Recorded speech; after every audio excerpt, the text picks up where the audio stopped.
Good morning and welcome to the TheBackVlogs. I am Dominic and Robin is here too. And she wants me to throw her ball again. And I might.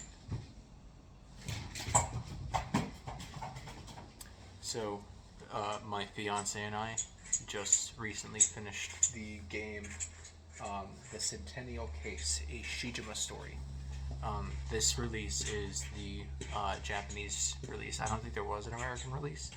I also heard that this game was on. There was a PS5 version of this game, and I would have picked that up over this one, but that's okay. Yeah, this game was interesting. It's an FMV murder mystery whodunit kind of game, and I don't know. It's not bad. The gameplay elements there's when you're actually solving the mysteries, because obviously the bulk of the game is like a movie, like live action acting and everything. During those segments there's parts where you can like choose what to say or choose who to frame or whatever. But then there's other parts of the game. If you can see like those hexagonal shapes there, that's the part of the game where you're choosing the mystery.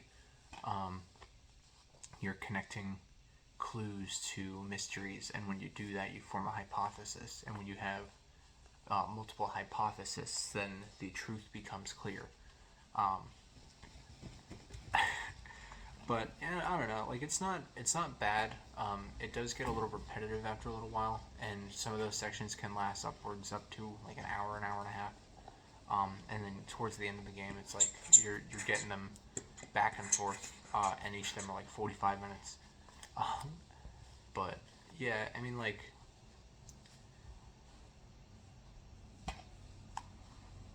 it's a little frustrating because this game really, and this isn't like a bad thing. This might have just been me wanting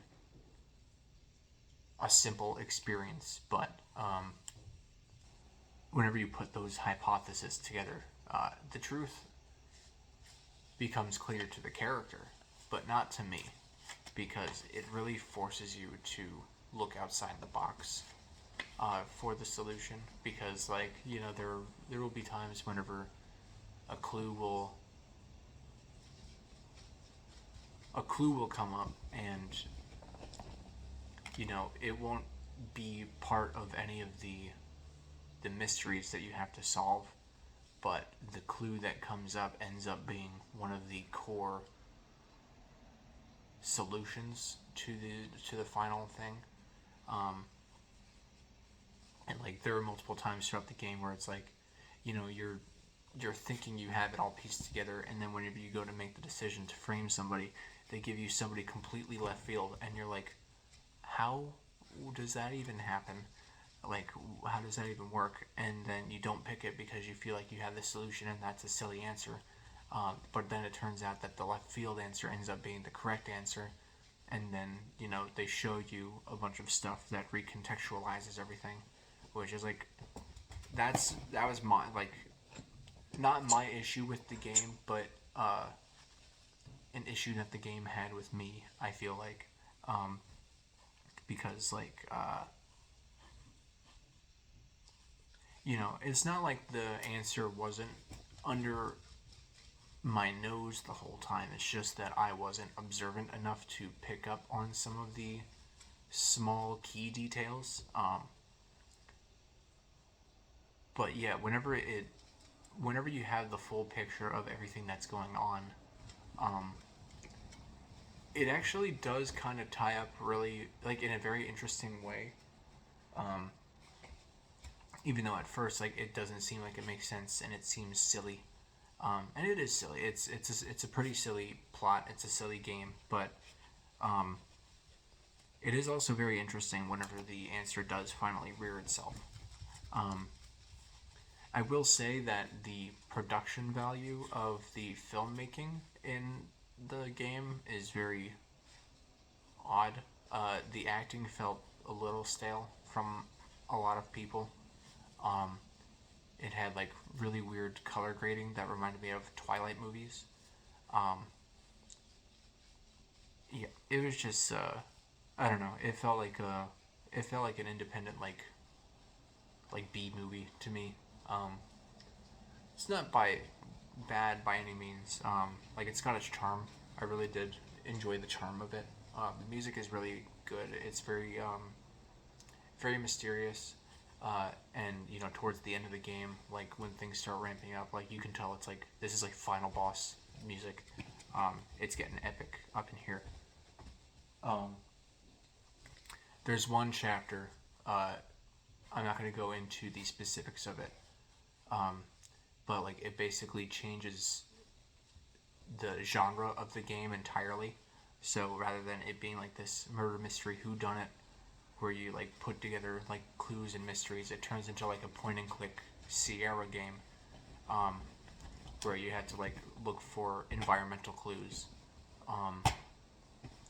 and yeah, it's really interesting, and it's also really weird because like you shift to a first person perspective and like you can see the character's hands, but like the hands are very like video game graphics, so like it wouldn't be weird if it was a video game, but because it's an FMV and everything has been live action up to this point, and now you see like this computer generated pair of hands, it's really weird.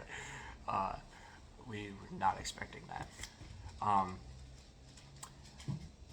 My fiance started fangirling over the cameo of Yuki Kaji, which I thought was very funny. Like she was like, "Wait, hold on," and she like paused the game and she was like frantically like looking at her phone and she was like, "I think that's Yuki Kaji," and I was like, "I have no idea who that is." I guess he's a voice actor, a very popular voice actor in anime. But yeah, that cameo doesn't last very long. But he does become a core part of the rest of the game's story. But yeah, that I thought that was pretty funny, and like the fact that they have like a celebrity cameo. I'm sure the Japanese audience also probably fangirled seeing Yuki Kaji as well, if his reputation is anything to go by. Yeah, this game is published by Square Enix.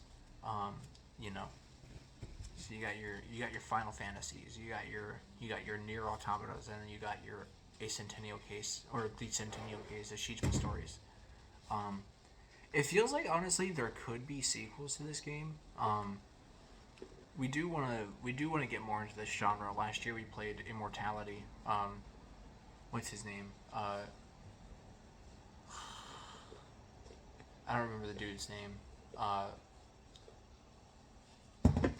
The guy who made Immortality, the Silent Hill Shattered Memories dude. Yeah, I don't remember his name, but yeah, I want to get more into his games too. But yeah, we're looking into getting into more FMV games. I feel like that's kind of her genre.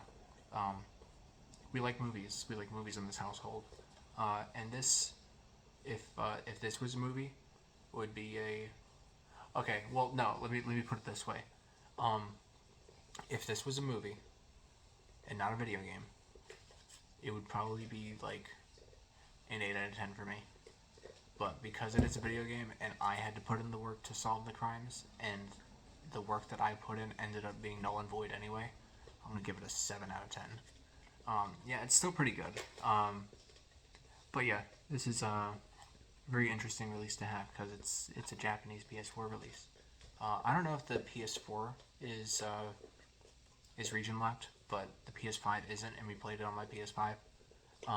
So yeah, the Centennial case, a Shijima story, very interesting game. I don't know. I guess we'll see what more there is to offer in the future. I think another thing that this game makes me want to get into is the works of Edogawa Wanopo, who is basically like the Edgar Allan Poe of Japan. In the early 1900s. I think maybe that's when it was, maybe late 1800s.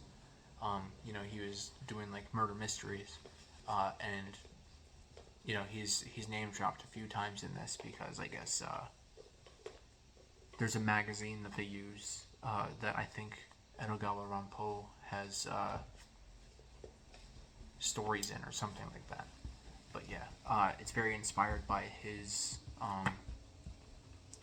writing, so I definitely want to get more into that. So I don't know. Hopefully you'll. Well, not hopefully. I mean, yeah, hopefully. Maybe in the future you will see me talk about Edogawa Ranpo on this channel.